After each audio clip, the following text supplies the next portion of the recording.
What do we got? Kiki's Haul. Things men need to stop doing on Instagram. Starting off with number one, your profile picture is your profile picture. Not your entire friend group's profile picture, not your entire hockey team's profile picture, your profile picture.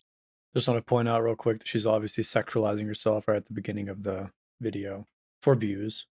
Because it works. Because guys will click on this video and watch her speak, not because of anything that she's talking about being worthwhile, purely because she's somewhat attractive, probably in the eyes of whatever percentage, let's call it 60 to 70% of guys. Yeah, you guys are going to go in the comments and say how she's not that attractive, at 5 at best, but we all know the truth. Probably not the case. Otherwise, she wouldn't be getting so much attention, right? Especially if you're a guy who doesn't have any posts or has barely any posts, your profile picture needs to be just you, because otherwise, how the heck am I supposed to know which one you are? Number two, if you Well, maybe, just maybe, a guy's Instagram isn't just for you or for girls in general. I just want to point out something though. You notice how she's passively telling you that Instagram is for self representation, sexualization potentially? Why does your Instagram profile have to be about you displaying yourself in the best way possible? Like, I understand, obviously, there's a game to be played, right? But notice how she's talking about it from the position of authority, as if that's just the rules. That's what you're supposed to do. I mean, I don't know where we all decided this is how it's going to be. Yes, I understand a lot of people do it this way, but I just don't like the implication that it has to be that way. Once again, it just leads to what I always tell you guys, play the game, because if you don't, you'll fall behind.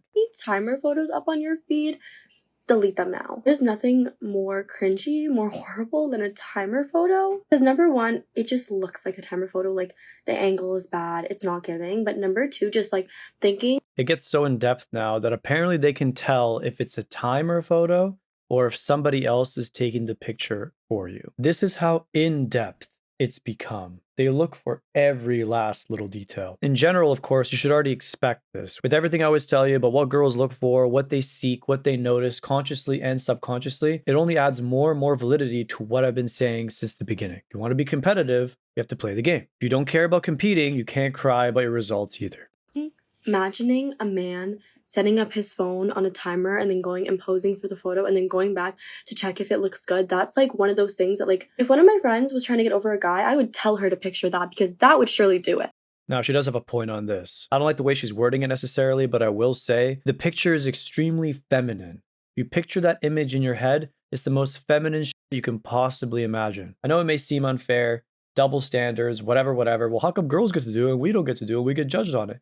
This is just the nature of how it is. They get to do certain things that we don't. When we do them, it comes off cringy. I don't make the rules. It's just the way it is. It's part of living in a feminine world. We get to watch them exercise their femininity to an absolute extreme. Meanwhile, we still can engage in it. They might expect a certain profile or whatever. When we do it, we still have to do it in a covert way where it's not so extremely feminine. Even when you pose for a picture, you don't want to make it seem like you're posing too hard. I know it sounds crazy, but you can't be posing too hard. It has to have a bit of a candid nature to it or some form of plausible deniability. No one's going to talk shit to you for taking pictures and posing if it's for some intended purpose, whether it's for a business or a model shoot or whatever. Have some plausible deniability in your corner. You never have to worry about this. So keep that in mind. Next up, men who have viscos in their bio. Personally, I'm not even a supporter of girls with viscos in their bio. So if you're a man and you have a visco in your bio, get out of here. Honestly, she's right about this one. Do not have a Visco, guys. Come on. What's the point? Visco now is like OG Instagram at the very beginning. It's like some stupid artsy random pictures. And as far as I know, whenever I see a Visco, I just consider it like a more casual, loose Instagram profile. It's for all the dumb, goofy shit they want to post, but they don't want to post it on Instagram because it comes off weird. For some reason, once again, it's all meta-based, right? It's all part of the hive mind structure. When you do it on Visco, it doesn't come off as cringe when you do stupid. When you do it on Instagram, Instagram is held to a higher standard. I don't make the rules, guys. Like I said, this is just the meta analysis on this. So girls get away within their own little structure of posting stupid, weird shit on Visco. They don't post on Instagram. When you as a guy use Visco, it obviously comes off as extremely feminine because most of you guys are going to use those types of profiles as a way of getting cheap attention and validation. Let's be honest. That's what it usually is. There probably is a handful of guys that use Visco in the correct way or in the correct context that doesn't come off like this. So they get away with it, but it probably won't be you. Let's just be honest. Hey guys, before we continue, I just want to quickly let you know that I do have a dating course available where I go over all the essential concepts of modern dating. Make sure to check it out. I put the link in the description for you. Let's get back to the video. Your crazy following ratios. Try and make your ratio somewhat even, unless like These are the things that we all notice and think about, but try to pretend like it's not a big deal. She just admitted it. It obviously is a big deal. It's really stupid. I will admit, I'm in this game. It's stupid as shit, but it is what it is. It's just part of what you have to care about these days. at least if you're like a public figure, you're gonna have a lot more followers than following. But you don't want to be like following a trillion people and have no followers, because then you just look like a fan. And you don't want to like not follow anyone back, because then you kind of seem like a tryhard. As far as posts go, you need to have a little bit of a Basically, it's a lose-lose scenario. If you follow everybody back, you're a fan. If you don't follow them, now you're a tryhard. I mean, classic girl arguments, right? Don't you just get it? You're supposed to just get it. Essentially, what she's trying to say without saying it is, don't make it look like you're trying hard. Do all of the hard work covertly. Never share your goals. If you're trying to be an influencer too hard, it comes off poor.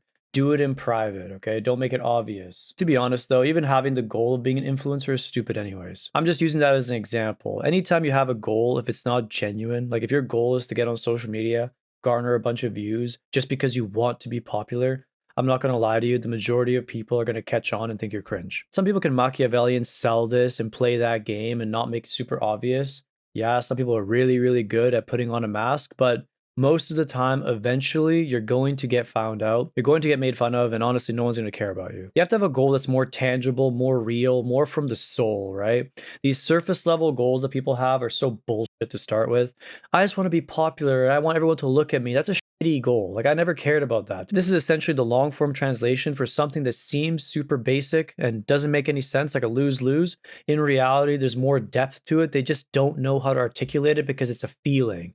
It's a feeling that you just need to understand. Short version, have purpose, have goals, stop caring about validation, and work for something that's tangible and real. Okay?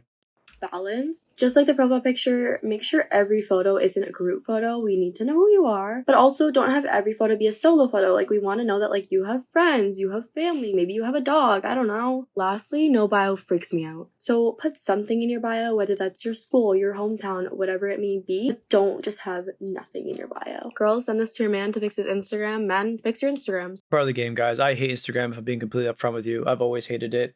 Do I use it? Yes, obviously I use it. Not really that much for personal reasons. Even the whole Reels thing is getting old for me, but the truth is, you got to dial it in, or at least treat it like some form of resume. Don't go around telling people, oh yeah, my Instagram is a resume. Like, don't do that. It comes off cringe, it comes off try hard. Do it privately. Use your Instagram as a form of resume or treat it as such, and understand even if you don't like it, you still got to do it. For all the people that graduated some sort of university program, treat it sort of like LinkedIn. Like everybody hates LinkedIn. There's a couple freaks out there that love it so much and post all this humble bragging bullshit. We all hate it. We all think it's stupid, but you still do it as a person that's about to graduate because it shows some level of, I'm going to try to care about my potential career. You do it as a front, not because you actually give a shit. It's part of playing the game. When you go to your first interview after graduating, you're not going to tell them straight up, I have zero experience, I'm completely useless, I need to be trained to the highest extent. You're never going to do that. What you're going to do if you're smart is you're going to tell them, I have transferable skills because I did X, Y, Z in a previous job, and I believe that that experience is directly transferable to the role that I'm going to be doing for you. That's how you do it, okay? You don't go around and say, I have zero experience, I have no idea what I'm doing, because it just doesn't come off competent, okay? It's part of playing the game. It's not about reality. The actual reality is you have no idea what the fuck you're doing. You're going to be paid a small amount of money to reflect that experience, and hopefully that company can make money off of you because they're paying you so little with the hopes of making money faster. Because you don't have experience. You get the point. And if you truly didn't care about being competitive, you wouldn't care about the criticism either. Don't complain about not getting results if you're not willing to do all the baseline bullshit that's necessary. It's just part of how it works. If you like this video, like and subscribe. Don't forget to check my links in the description below.